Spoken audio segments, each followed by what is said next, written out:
சொன்னோடனே கதிர் வந்து அதை ஏற்றுக்கிற மாட்றாரு. இல்லைம்மா நான் அப்பா கடைக்கு போக விருப்பம் இல்லை அப்படின்னு சொன்னோடனே அதை பாண்டியன் கேட்டுறாரு.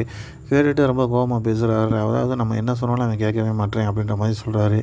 இந்த பக்கம் ஒரு வாக்குவாதம் வரும்போது நம்ம ராஜிக்கு ரொம்ப மனக்கவலையாக இருக்குது.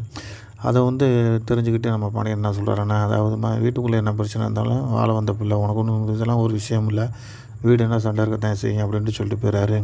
அதை கேட்டுகிட்டு ராஜிக்கு ரொம்ப சந்தோஷமாக இருக்குது. மாமா பரவாயில்ல, நம்ம கதிரை மன்னிச்சிட்டாரு அப்படின்ற மாதிரி அவங்க பேசிக்கிறாங்க.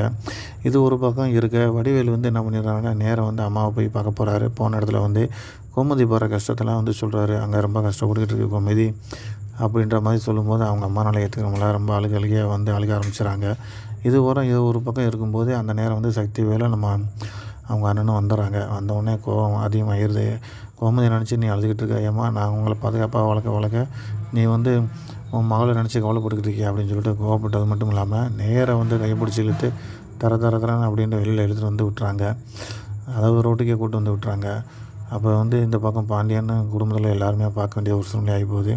இது ஒரு பக்கம் இருக்கும்போது நம்ம முத்துவேல் வந்து சத்தம் போகிறாரு, டே ரொம்ப தப்பு பண்ணுற, அம்மா உள்ள கூட்டு வாடான்னு சொல்லிட்டு அவங்க அம்மாவே உள்ள கூட்டு வந்துடுறாரு. கூட்டு வந்ததுக்கு பின்னாடி ஏன்டா அப்படி பண்ணுறேன்னு சொல்லி சத்தியவேலை வந்து அமட்டுறாரு. அப்போ அவரோட வருத்தத்தை சொல்கிறாரு. கோமதியை நினச்சி இன்னும் கவலைப்படுது, கோமதியும் செத்து போச்சு நம்ம எல்லாம் நினச்சிட்டு இருக்கோம்லண்ணே, இப்படி செய்யலாமா அப்படின்ற மாதிரி அவர் சொல்கிறாரு. இதோடு இன்றைக்கி எபிசோடு முடிஞ்சிருது.